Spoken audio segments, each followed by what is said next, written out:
The Bi-Week Blues. Coming up on this edition of the Die Hard Den podcast, Seany J and I look at the Lions' performance in the first quarter of the NFL season. Then, Seany J has another odd-pride profile on a Lions legend. And now you know, covers pass interference. All this and more coming up on this edition of the Die Hard Den podcast. Watch out. Here comes that roar.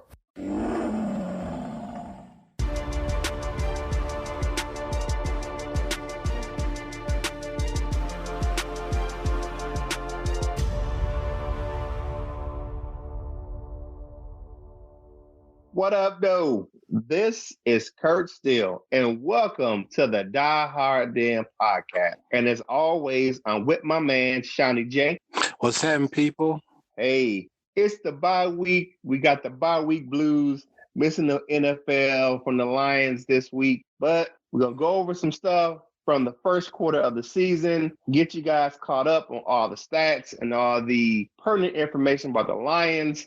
And then we're going to go ahead and look at the Green Bay game, but we're going to have our usual show, some good topics. So as always, I'm going to start it off with, tell me something good. My man, Darius Big Play Slay was profiled in the Detroit News about his community involvement. He pops up at different events around Metro Detroit, football games, basketball games, and he is now the face of the Lions for the Chunky Soup ad campaign. He actually fed some first responders on October 3rd with the Chunky Campbell campaign with his mom. Good things, my man, Big Play Slay, out there doing big things in the community. He is proven to be one of the leaders on the team, not only on the field, in the community. So big shout out to Big Play Slay. That's my man right there. I'm happy to see Darius Slay doing good things in the community. You know, there's a stereotype about the greedy, selfish, rich pro athlete. Well, Darius Slay is living proof that they're all not greedy, rich, and selfish. And it was a shame that C.J. Anderson got cut because he was also a good guy in the community. He even got cut while he was at a charity event, which was kind of cold. But it just shows you, kind of business we're dealing with here. Anyway.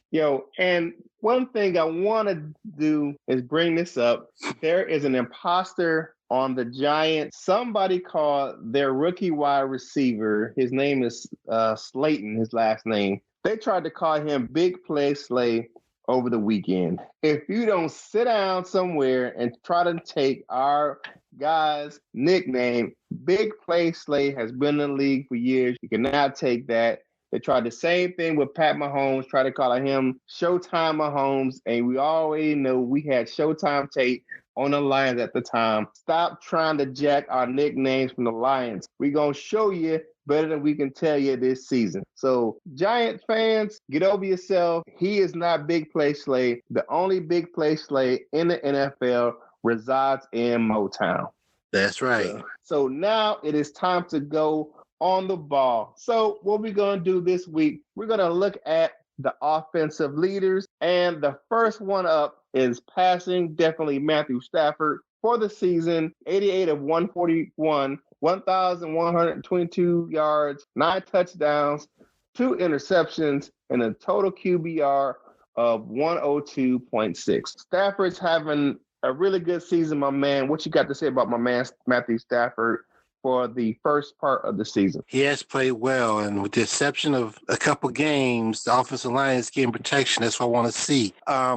Yes, people kept saying they want to get rid of Matthew Stafford. You see, people call him a bum. People need to sit down and shut up. I mean, Stafford's tough. Like in that KC game, he showed up as a late addition to the injury report. He's supposed to get a back or a hip or whatever it was. They said he almost didn't play, but he toughed out and played. I hope this bye gave him some time to rest and heal up. Hope he's strong again. Matthew Stafford, where he played, 132 straight games or something like that. He's become an Iron Man after injuries his first 2 seasons. He's played hurt. He's played with several injuries. I mean, people in Detroit don't appreciate what they have in a man. And like I said, I've told people many times, if the Lions did trade him away to like a Dallas or New England or somewhere like that, he win a Super Bowl, the Lions fans be crying again like they have a habit of doing. So enjoy what you have, Detroit, because he won't be around forever. So enjoy it. All right. For our rushing leader, it's my man, Kerryon Johnson, 74 attempts, for 251 yards, 3.4 yards per carry, and 1 touchdown.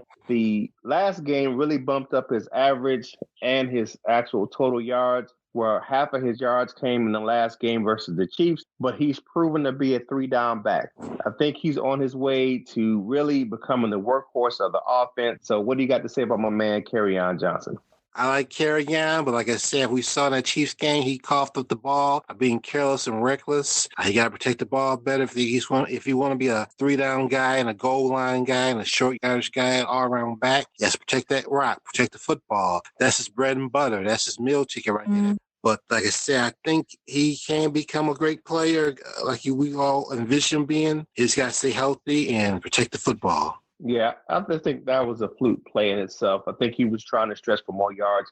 I like the aggressiveness, but like you said, he should be more careful with the ball down on the goal line. And the receiving duo of Marvin Jones and Kenny Golladay, I'm going to profile those two guys just because of the fact that one leads in yards and the other leads in touchdowns.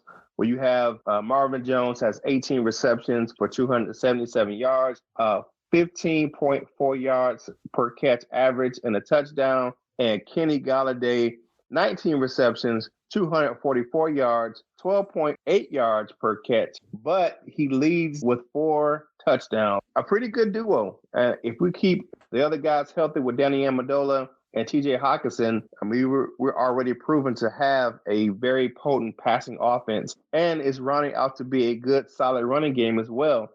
We forgot to mention this last podcast. Matthew Stafford had one less pass than we had rushes. I think we had 35 rushes for the game and only 34 passes. I think Darrell Bevel is doing a good job of bringing the balance to the offense. So what do you got for the receivers, my man?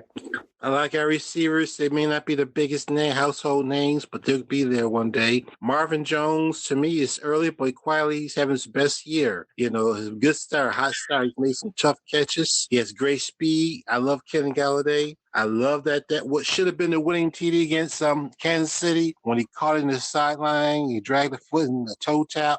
That was he had to concentrate because he had a defensive back all over him. Plus, he had to get 2 feet down and control the ball, so that took a lot of concentration. That was very Calvin Johnson, Herman Moore-like. So I think he'll be the next great receiver in Lion history. And he was not a first-round draft pick. He was a third-round pick. So I still think he has the size and the tools to make it happen. Like I said, he has got a habit of throwing the ball away on those touchdowns. It makes me nervous. Hold on to the ball, and at least a 5 count after the catch it, and you see the official give you the signal. Then throw it in the stands all you want. I don't care. You got to pay a fine for that, but you can afford it. Yeah. If we look at the offense itself, we're averaging a 24.3 points per game. Total rushing yards is 402 yards. Of course, we already have the 22 yards from Matthew Stafford for the passing. Here's the problem area that I see is that we have to do better on third down. Our third down percentage for the season is only 38% on third downs. That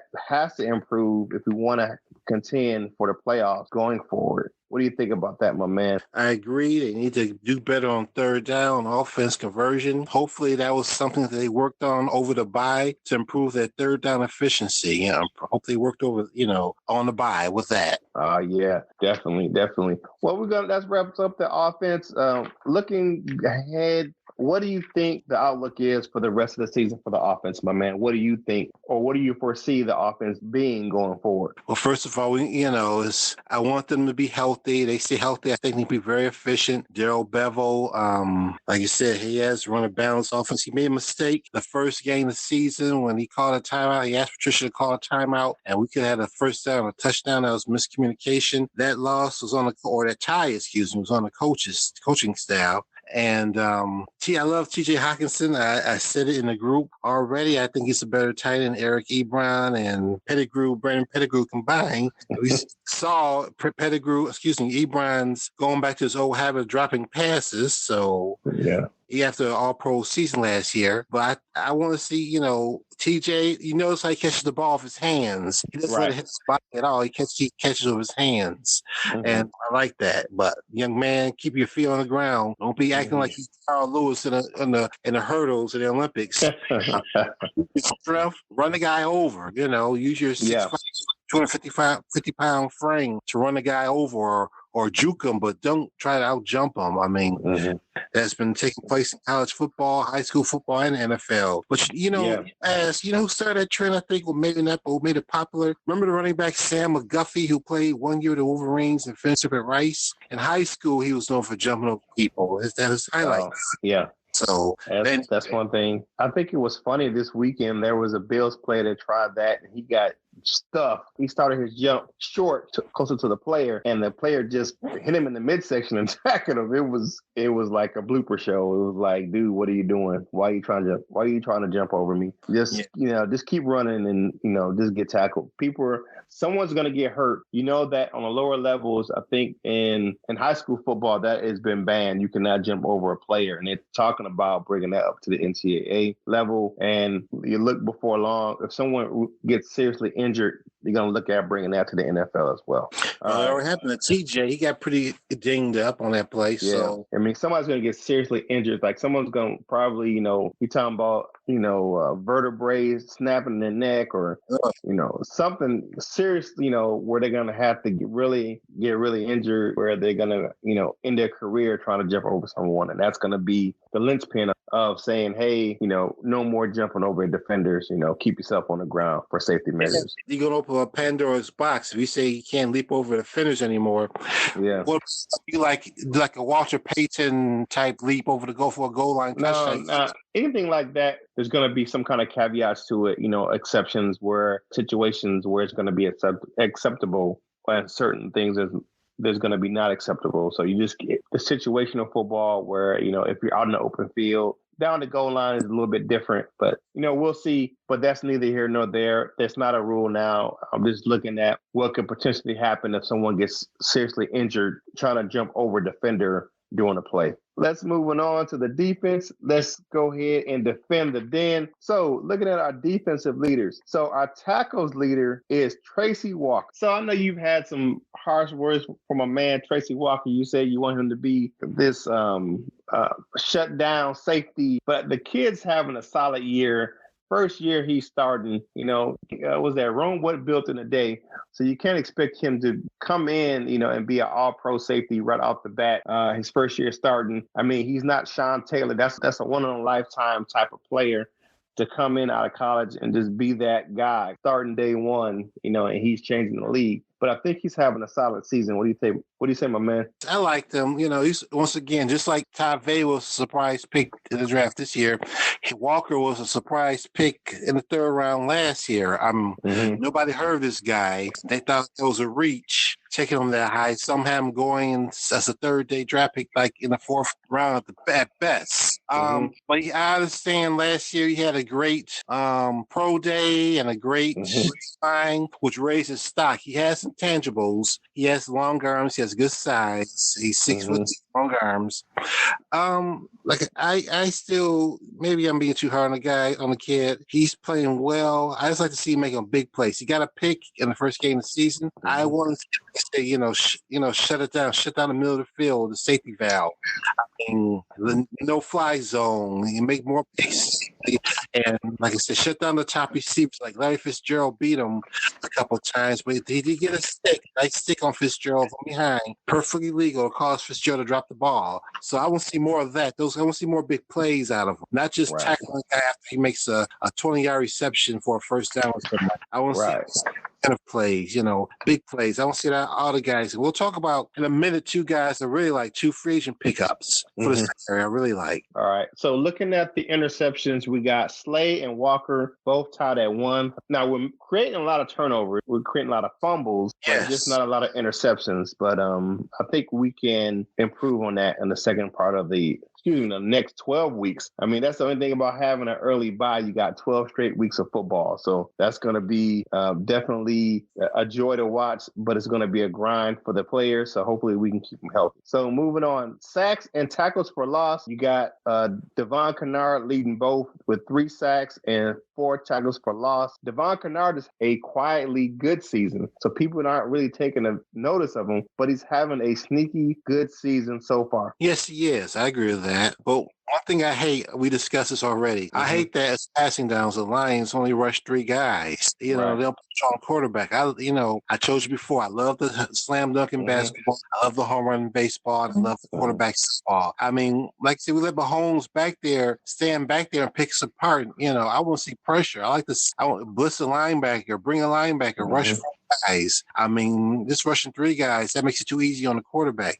I want to see him really clobber the guys. So quarterback sack. Yeah, and even though Patricia and Pascal only defend their scheme, I like to be more aggressive and go for the quarterback's head. Legally, of course, you can't touch your quarterback anymore. And except for Matthew Stafford, he gets clobbered, he gets hit late, but he don't get the same calls as a Tom Brady quarterback in his league. But I digress. But I still want our defense to be a little more aggressive after going after the quarterback. Right. I feel you on that one, my man. All right. So rounding out the defense, we got forced fumbles and fumble recoveries. Forced fumbles, we got Jamal Agnew and Reeves-Maybin with 2 forced fumbles apiece. And we have A'Shaun Robertson with 2 recoveries of those fumbles. So what do you think about the turnovers? I like the fact that, we're turning the ball over. It may not be interceptions, but we're making the other team cough the ball up. So I'm liking that play from Reeves-Maybin and Agnew. Coleman last game with a nice punch out against Sammy Watkins. So what do you think about those turnovers, my man? I love them. I mean, we make up for lack of interceptions with the fumbles and forced fumbles. They've been taught to push the ball out. I like that aggressive. I still want to go for the quarterback more, but I still like the fact that we, been taught and been successful at punching the ball out and making strip. Getting fumble recoveries, which makes up of picks. And I want to see Patricia and Pasquale bring the heat on the quarterback, not just passively rushing 3 guys. I want to see him bring the heat. So that rounds out the defense. Now it's time to go to 2 points conversing. Now we're going to do some comprehensive breakdown of the season, and we're going to pick out our top plays, top performances, and MVPs for the season. So for my offense performance, the rookie TJ Hawkinson is my favorite performance. He had 6 catches for 131 yards and 1 touchdown in the opening game versus the Arizona Cardinals. So what do you think about that performance, my man? I love it. And that was the best, he came out the gate, showed Detroit why they picked him with the 8th pick in the NFL draft last spring. A lot of people, myself included, kind of moaned and groaned at the pick. I mean, it's a pass rusher. Or offensive lineman, Stafford, but we took a tight end. And, after our experience with both Brandon Pettigrew and Eric Ebron in the last 10 years, it's understandable why Lion fans kind of grown at the pick. But TJ showed that he's a more accomplished player. He just needs to use his head and don't take no unnecessary risks, like trying to guy. You see what happened. I'm glad. Hopefully he'll be able to play this Monday night in Green Bay. All right. So the top defensive performance for myself, and I mean, this is for the show, is Justin Coleman. Last game versus the Chiefs. Even though in the loss, he had 4 tackles, 2 pass defense, and a forced fumble and a fumble recovery. Justin Coleman is showing out. He's one of the top corners in the league right now. But that performance he had last game, not only was tackling, he played coverage and caused turnovers. So what do you think about my man Justin Coleman versus the Chiefs? Yes, he played an excellent game. He even broke up a short touchdown against Sammy Watkins. Watkins had it, but Coleman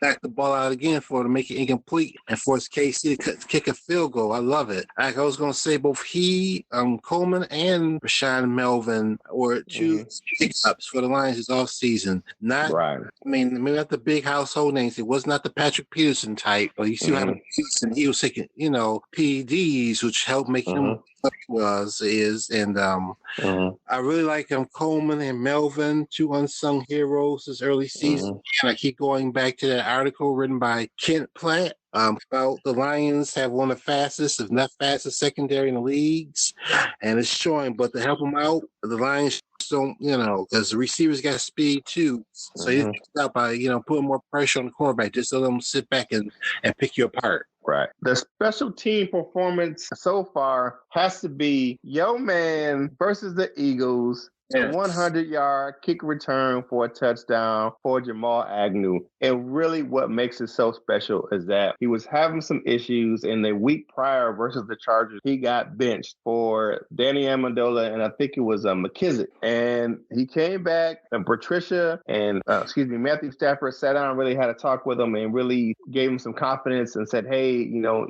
going to be all right, just going through some things. And they put their trust in him, put him back out there, and he went ahead and did that. So big shout out to him. He's my special teamer right now of the team for that performance versus the Philadelphia Eagles with that 100-yard kick return for the touchdown. I think it's still the only kick return for a touchdown in the NFL this season. Yes, was he named special teams player of the week that week? No, he did not. It was a punter from New England. New Orleans was the special teams player of the week. He got robbed. New Orleans punter got that. Yeah, I don't know what that was. I'm gonna go ahead and read the top 5 plays for the Lions season so far. According to DetroitLions.com, in week 1, we had the touchdown by TJ Hawkinson for Matthew Stafford. It was a good play. Matthew Stafford was on the run toward the sideline, threw across his body. TJ Hawkinson made a hell of a catch in the end zone. Really high point in the ball. It was just a good play all around. I agree. Okay.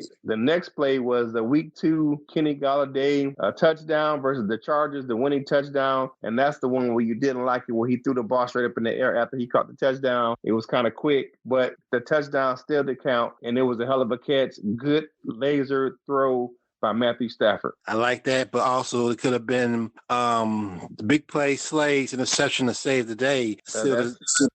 Yeah, that's down the line. Okay, the next one was week 3 was Jamal Agnew's 100-yard kick return against Philadelphia. We already talked about that one. The next one was the last one. The 5th play was Darius Slade's interception for a touchdown against the Chargers in the end zone to seal that win versus the Chargers. So that's according to DetroitLions.com. My honorable mention was the touchdown from Matthew Stafford to Kenny Galladay with 4 defenders around him versus the Chiefs. There's not a lot of quarterbacks that can make that play. To have that arm talent and to have the wherewithal to throw that pass. Matthew Stafford saw that the linebacker was out of position, and he was the only player that was able to make a play on the ball. So when he turned his body the wrong way, Matthew Stafford ear-holed him and threw the ball right past his helmet. So by the time he realized the ball was in the air and he put his hands up, the ball was already passed. That was an outstanding throw, and it was an elite throw from what I feel to be an elite quarterback. Yeah, Detroit fans better appreciate what they have. People want to get rid of Stafford, call him a bum, to have a seat and shut the hell up.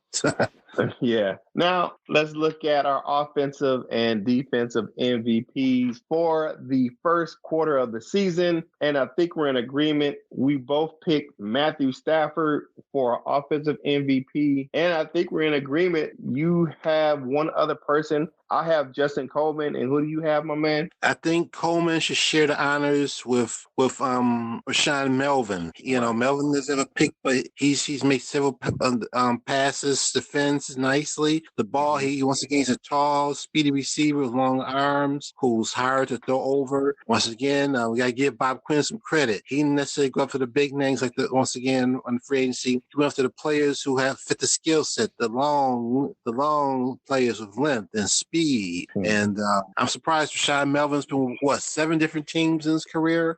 Yeah. Hopefully he can finish his career by playing a few more seasons with the Detroit Lions. Right.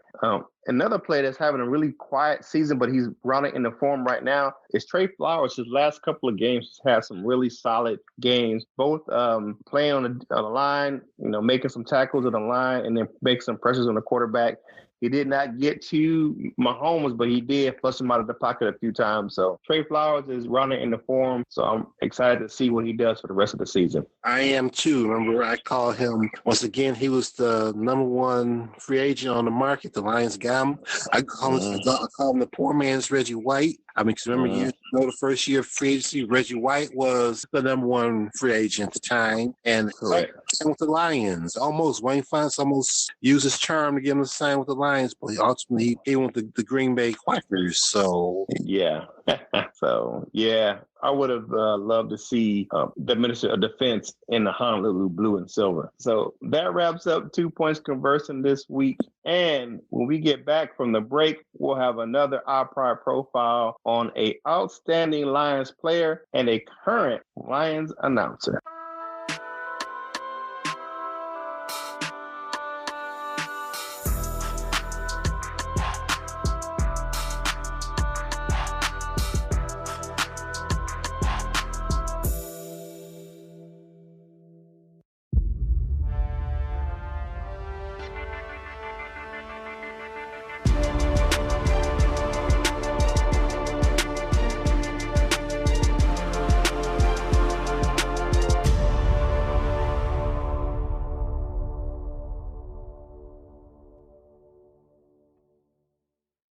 All right, we're back from the break. So, Seany J, who you got for this week's Our Pride profile? This week, I want to profile who I think is one of the best offensive linemen in Lions history, if not NFL history. I think he should be in the Hall of Fame. Hopefully, he'll be there one day soon. He is none other than Mr. Lomas Brown. Lomas Brown was born in Miami, Florida on March 30th, 1963. He was All-American left tackle for the Florida Gators, and he was the Lions' #1 draft pick, drafted seventh overall in the 1985 NFL Draft. Lomas started for the Lions right away. After a brief 2-week holdout, got the starting job and never looked back.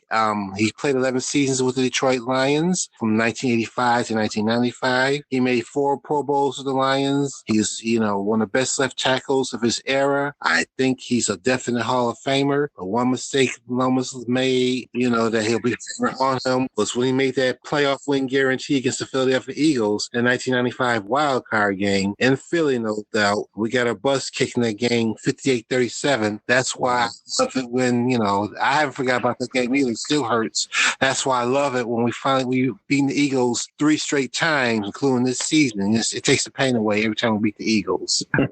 After that playoff loss, he played several more seasons in the NFL. After that loss, he signed with the Arizona Cardinals in 1996 and played with them through 98. Then in 1999, he went to the newly reborn Cleveland Browns, and he started left tackle for them. In 2001, he played for the New York Giants as a starting left tackle. He played in his first Super Bowl with the Giants, where they lost to the Baltimore Ravens. And in 2002, his last year in the league, he spent it with the Tampa Bay Buccaneers, and he picked up a Super Bowl ring. So in his career, on a good note, at the age of 39, he played for 18 seasons. Most of them, all but one, was as a starter. I definitely think Lomas should be in the Hall of Fame. He's one of my favorite all-time Lions. And as you mentioned, for the past 2 seasons, he's been working as the Lions color guy on radio with Dan Miller. So once again, I think Lomas should be in the Hall of Fame. What do you think, my man? Oh, yeah, definitely. Lomas Brown should be in the Hall of Fame. And not only is he doing the play-by-play on the radio call,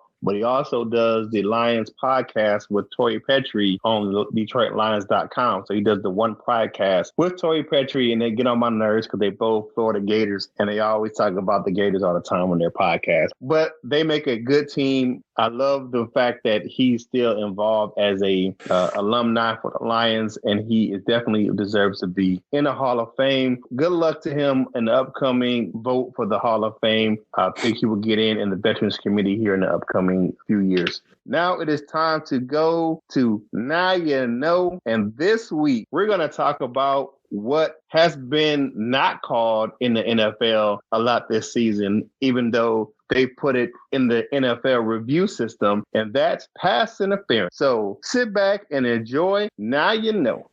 Now You Know is brought to you by Foster Camera Solutions. For your home or business security needs, call Dan at Foster Camera Solutions for a free estimate at 248-672-8640. With no monthly fees and self-monitoring from your smartphone, computer, or tablet, let Foster Camera Solutions design a security camera system that fits your needs. You can also visit their Facebook page for more information at facebook.com/Foster Camera Solutions. Remember, Foster Camera Solutions when securing your home or business. What up, though? This is Kurt Steele, and welcome to this week's edition of Now You Know. This week, we're going to cover pass interference. The NFL has let pass interference become a reviewable play and challengeable by coaches. However, there seems to be some confusion of what pass interference is because there's very few calls overturned by coaches' challenges or reviews from the booth. So we're going to read this rule, break it down, and hopefully someone from the league office can hear this because there have been individuals in the booth, fans in the stands, fans watching at home that sees these plays and think it's obvious pass interference, but the league views it otherwise. So let's get into it, hop on these rules, and then we'll break them down for you. And hopefully you can understand the rules better when you're watching the game on Sunday. So Section 5, Article 1, pass interference. By definition, it is pass interference by either team when any act by a player more than 1 yard beyond the line of scrimmage significantly hinders an eligible player's opportunity to catch the ball. Pass interference can only occur when a forward pass is thrown from behind the line of scrimmage, regardless of whether the pass is legal or illegal or whether it crosses the line. Defensive pass interference rules apply from the time the ball is thrown until the ball is touched. Offensive pass interference rules apply from the time the ball is snapped until the ball is touched. For defensive PI, it has to be after the ball is thrown. For offensive PI, the rules apply as soon as the play starts. Article 2, prohibited acts by both teams while the ball is in the air. Acts that are pass interference include, but are not limited to, contact by a player who is not playing the ball that restricts the opponent's ability to make the catch. Basically, that means you grabbing, holding, whatever it is, and an opponent, offensive or defensive, if it restricts that person's ability to make the catch, it is pass interference. Playing through the back of an opponent in an attempt to make a play on the ball. If a person's in front of you, can't run through the back of them to say, hey, I was trying to make a catch. I was trying to intercept the ball, or doesn't matter. You can't run through the back of someone else. Grabbing an opponent's arm or arms in such a manner that it restricts the opportunity to make the catch. That's pretty self-explanatory. You can't grab the opponent's arms to prevent them from making the catch. Extending the arm across the body of an opponent, thus restricting his ability to catch a pass, and regardless of whether the player is committing such an act, is playing the ball. Can't arm bar, doesn't matter that you are playing the ball or not. Can't put your arm across the person trying to make a play on the ball. It's pass interference. Cutting off the path of an opponent by making contact with him without playing the ball. Okay, can't run across the face of an opponent. Say, hey, I was just running this way. If you run across the person's and you make contact with them, it's pass interference. Hooking an opponent in an attempt to get the ball in such a manner that it causes an opponent's body to turn prior to the ball arriving, or initiating contact with an opponent by shoving or pushing off, thus creating separation. Okay, can't spin a person around, or this is a really big one for usually the offense, the one push off, shoving them off to get the room to make the catch is pass interference. We saw this, Lions fans, at the end of the Eagles game where Darren Sproles pushed off to make a catch. Can't do that. That's pass interference. Now, here's where the league has really made their claim to say, hey, a lot of these plays are just incidental contact. If there's any question whether the player contact is incidental, the ruling should be no pass interference. Seems like a lot of incidental contact going around on some of these plays that are challenges or booth reviews. Let's move on. Article 3. Permissible acts by both teams while the ball is in the air. Now, this is what you can do while the ball is in the air. Acts that are permissible by a player include, but are not limited to, incidental contact by an opponent's hands, arms, or body when both players are competing for the ball, or neither player is looking for the ball. If there is any question whether the contact is incidental, the ruling should be no interference.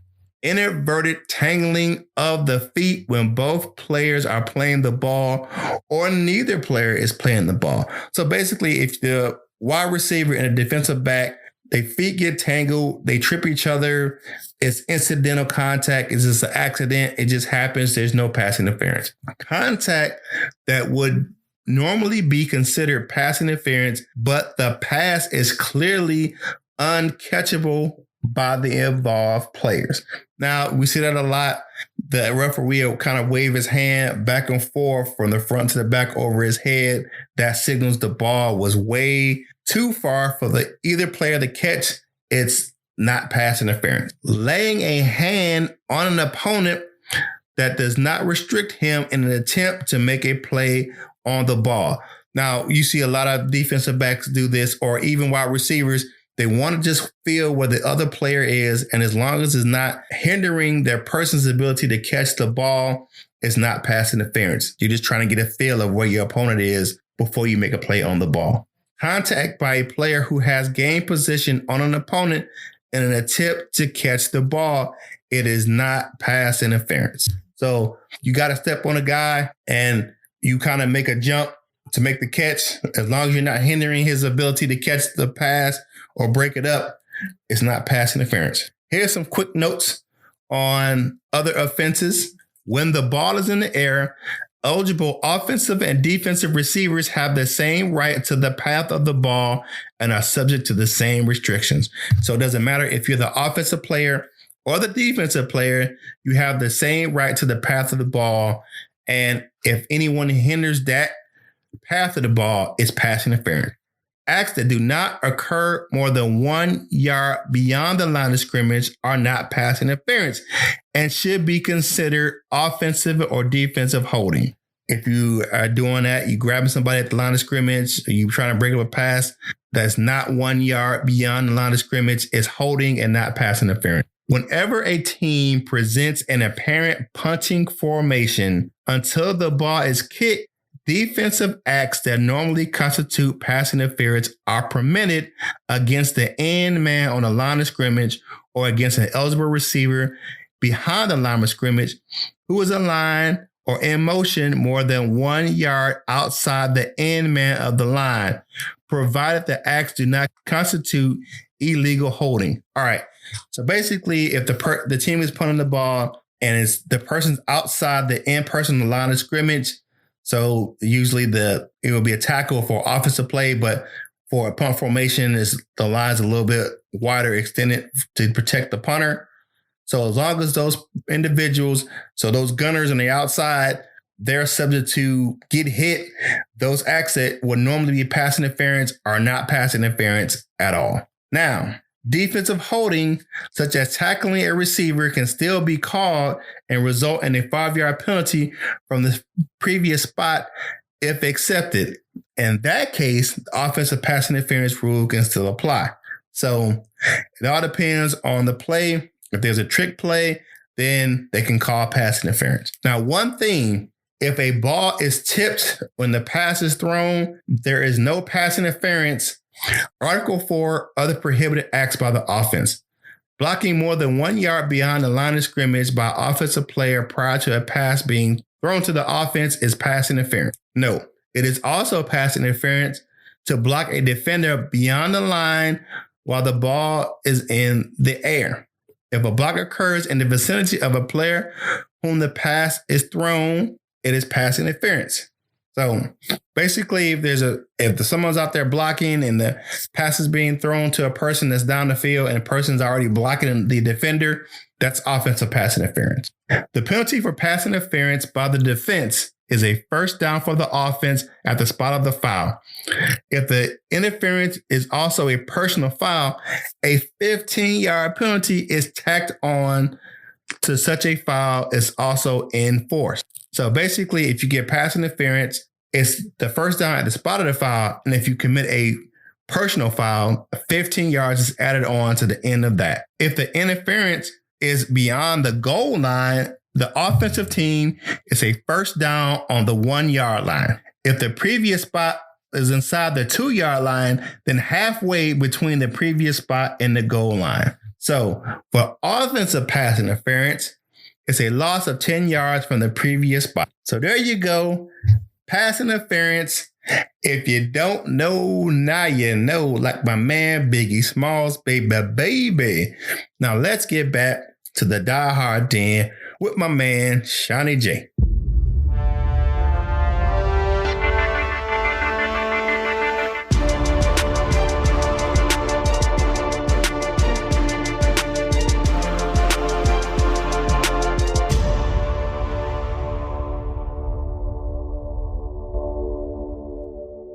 All right, we're back from Now You Know. Now it is time to preview the Lions-Packers Monday Night Football game coming up here in about 6 days. So let's look at the stats. The Lions have a point per game average of 24.3, where Green Bay has a point per game average of 23.8. Now, here is the big thing. The Lions give up 23.8, but Green Bay only gives up 18.6. So looking at that matchup from the offense and defense, what do you think, my man? Well, numbers don't tell the whole story. Sometimes, they lie or are misleading. I think, like I said, Green Bay's hurting, even though they won Dallas. If the Lions can exploit those missing players, and if we're on, we got some key players back, like Stafford's on his game, and TJ Hawkinson's back from his injury, he can play. I think a good chance of winning for the third straight year in Green Bay, and a place where we hadn't won in 24 years. So I want to keep the Green Bay going. Right.